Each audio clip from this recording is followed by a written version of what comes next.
뉴욕시 전역 주차 미터기의 요금이 올해 연말까지 순차적으로 인상됩니다.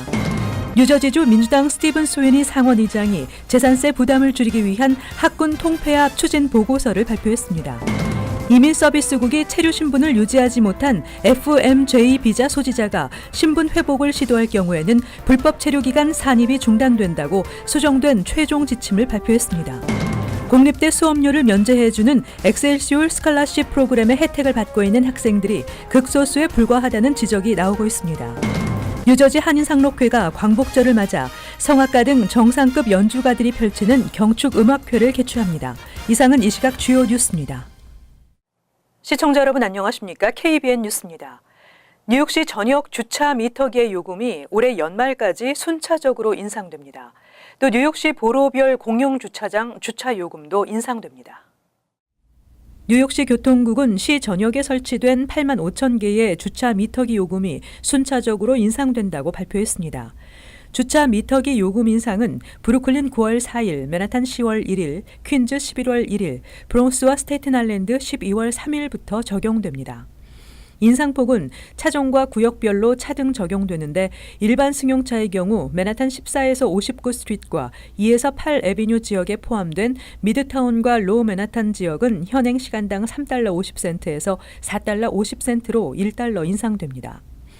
맨하탄 96 스트리트 남단은 현행 시간당 3달러 50센트에서 4달러로 오르며 맨하탄 96에서 110가 지역은 현행 1달러 50센트에서 2달러 50센트로 1달러 오릅니다. 퀸즈 플러싱 다운타운과 자마이카, 브루클린 다운타운, 맨하탄 125 스트리트 일대 등이 포함된 1구역의 주차 미터기 요금은 현행 시간당 1달러에서 2달러로 2배 인상됩니다. 또 퀸즈 상업지구인 2구역은 현행 시간당 1달러에서 1달러 50센트로 오르며 퀸즈 주택지구인 3구역은 현행 1달러에서 1달러 25센트로 25센트 인상됩니다. 상업용 차량의 경우에는 미드타운과 로우 맨하탄 지역의 요금이 현행보다 시간당 2달러씩 인상되며 96 스트리트 남단은 시간당 1달러씩 오릅니다. 한편 뉴욕시 보로별 공용주차장 주차요금도 인상됩니다. 뉴저지주 정치권에 막강한 영향력을 행사하고 있는 민주당 스티븐 스위니 상원의장이 학군들의 통폐합을 추진하는 보고서를 발표했습니다. 소규모 학군을 통폐합하면 지금의 절반 수준으로 학군이 감소하고 그만큼 학군 운영 비용이 절감되기 때문에 주민들의 재산세 부담이 크게 줄어들 것이라는 내용입니다. 뉴저지주 정치권을 장악하고 있는 민주당 스티븐 스위니 상원의장이 주민들의 막대한 재산세 부담 완화를 위한 학군 통폐합, 공무원 복지 축소, 고속도로 유료화 등 급진적인 개혁을 요구하는 진보를 위한 길이라는 제목의 보고서를 지난주 발표했습니다. 이 보고서에서 특히 학군 통폐합에 관심이 집중되고 있습니다. 내용에 따르면 초등학교나 초중학교만 운영하고 있는 소규모 학군을 초중고교 학군을 모두 운영하는 곳과 통폐합하면 주민 재산세 절약 효과가 클 것이라는 제안입니다. 학군을 통폐합할 경우 적지 않은 소규모 학군에 지출되는 학군 운영 비용이 절감되고 이에 따른 주민 재산세 인하 효과가 크다는 것입니다. 이 같은 제안이 현실화될 경우 뉴저지 학군은 현재 600여 개에서 약 278곳으로 줄어들게 되며 버겐 카운티의 상당수 한인 밀집 학군도 통폐합 대상이 됩니다.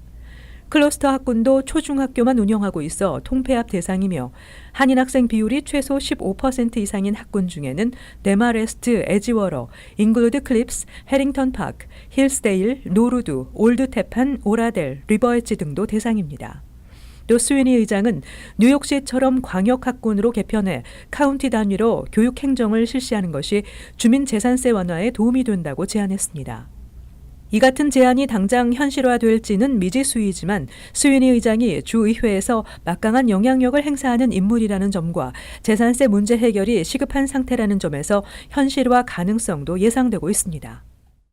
지난 9일부터 FMJ 비자 소지자가 체류 신분 유지를 하지 못하게 될 경우 즉시 불법 체류 기간으로 간주되는 새 규정이 적용되고 있는 가운데 이민 서비스국이 신분 회복을 시도할 경우에는 불법 체류 기간 산입이 중단된다고 수정된 최종 지침을 발표했습니다. 이민서비스국은 지난주 체류 신분 유지에 실패한 FM 비자 소지자가 동일한 신분으로 회복하기 위해 신청서를 제출했을 경우에는 최종 결정이 내려질 때까지 불법 체류 기간 산입을 일시 중단하기로 했다고 발표했습니다. 국무부의 승인을 받아야 하는 제2비자 소지자의 경우에도 동일한 규정이 적용됩니다. 단 체류 신분을 유지하지 못한 상태가 5개월을 넘기기 전에 신분 회복 신청을 해 심사가 진행 중인 경우에만 산입이 중단됩니다. 신분 회복 신청이 받아들여지게 되면 신청 시기에 관계없이 체류 신분을 유지하지 못했던 시간이 불법 체류 기간으로 계산되지 않습니다.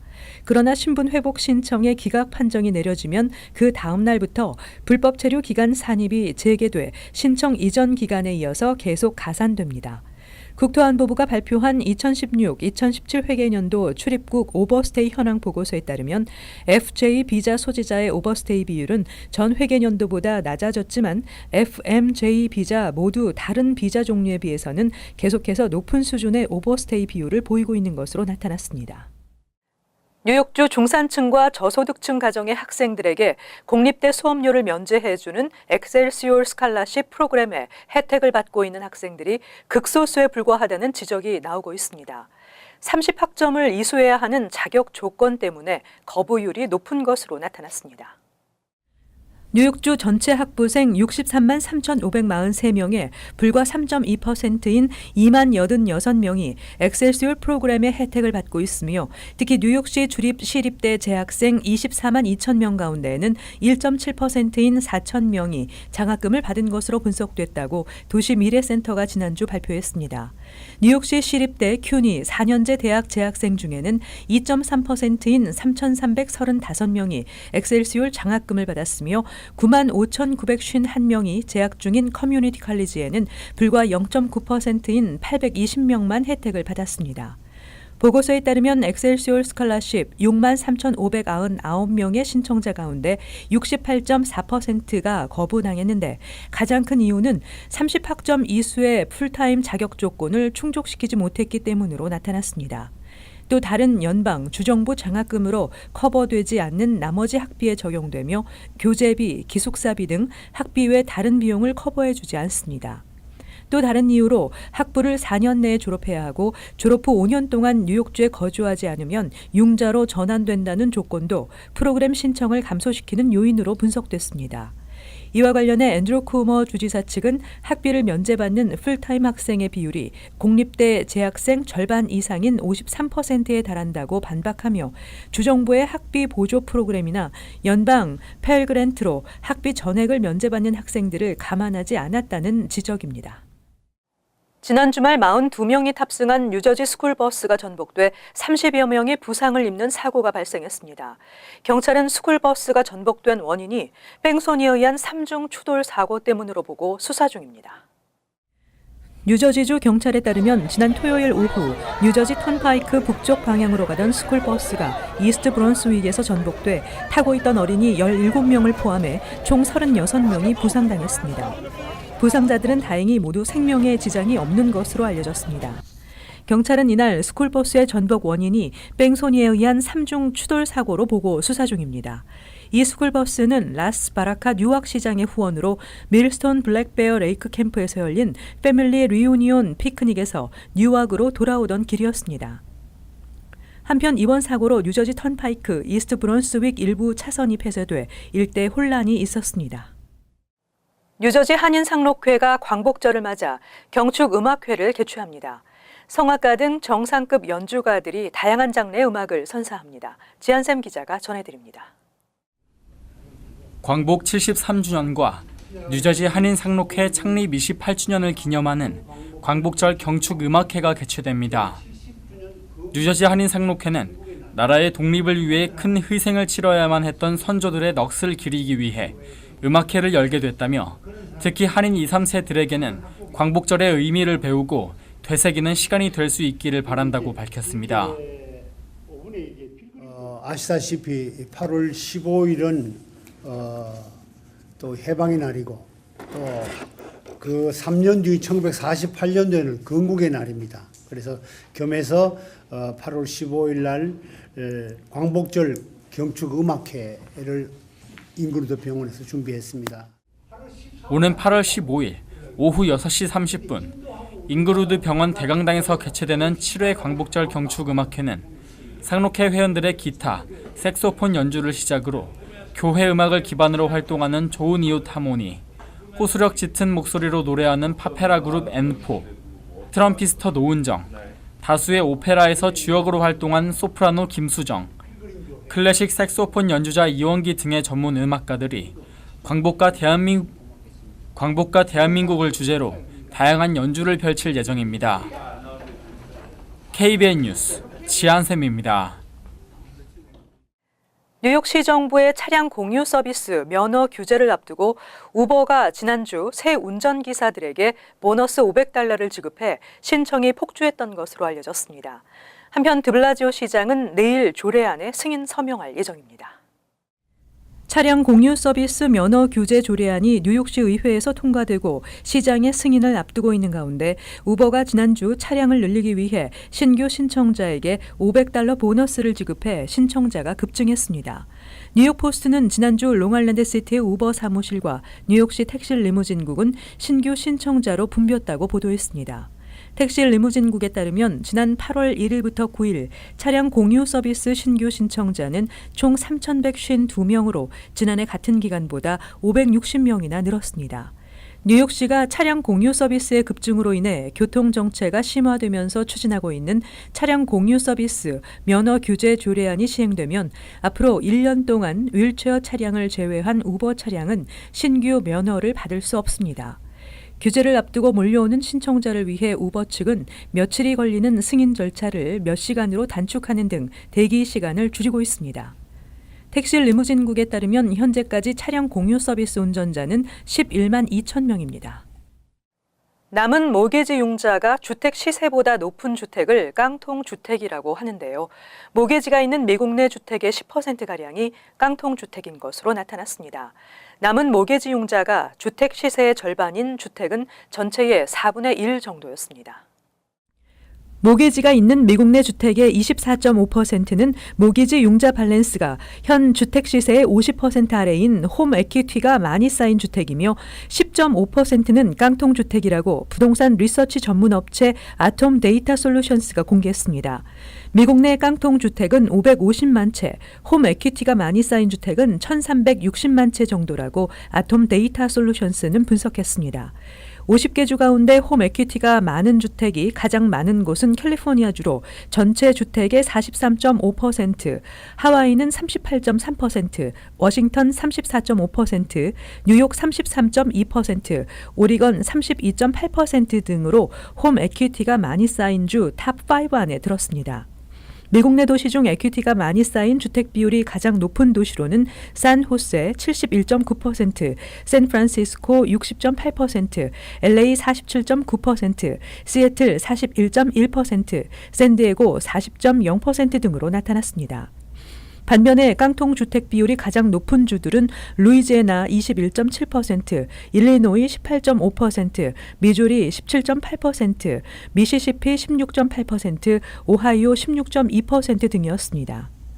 한 주택시장 전문가는 주택 가격이 지속적으로 상승하면서 홈 에퀴티가 늘어나 깡통 주택 수가 줄어들고 있다고 전했습니다.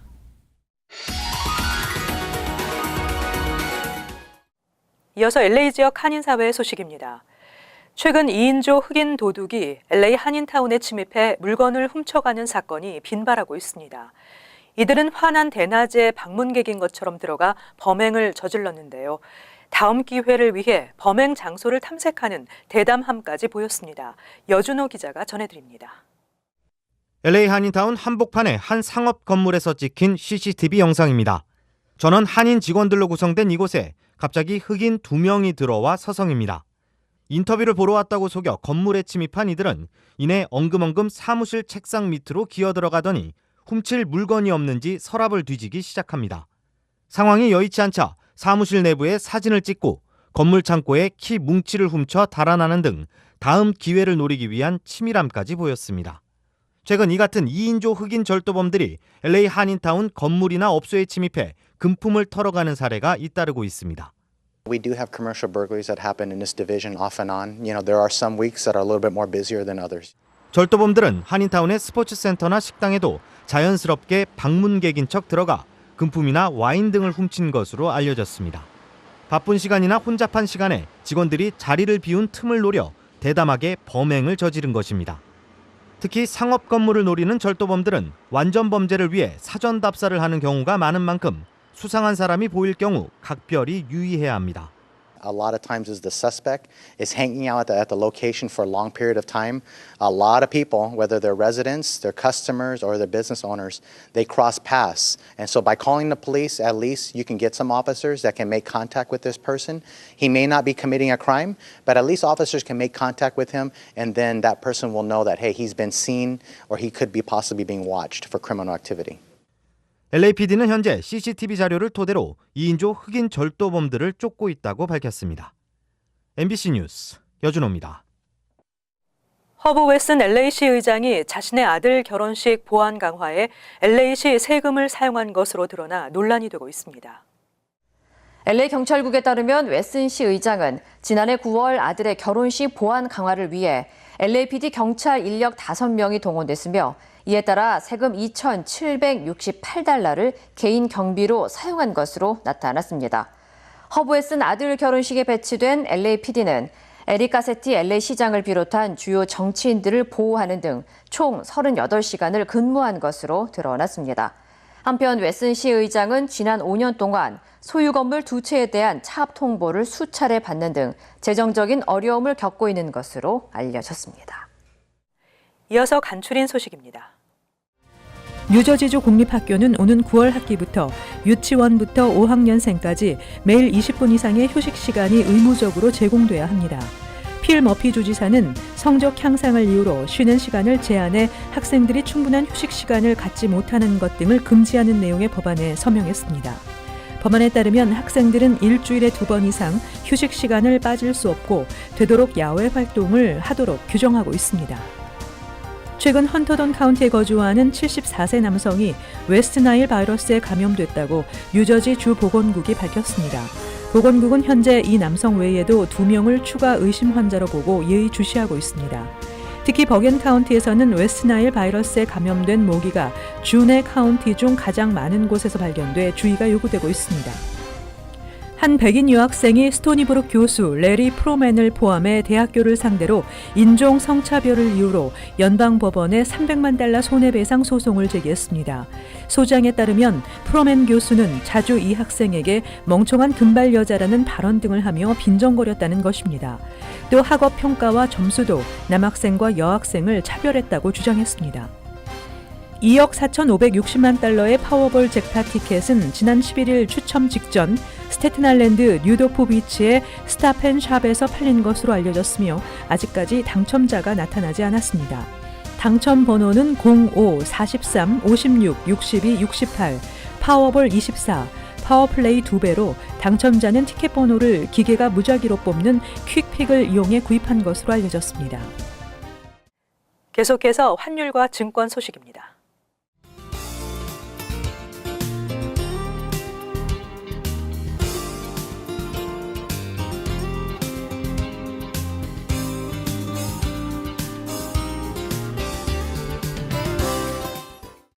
끝으로 날씨 전해드립니다.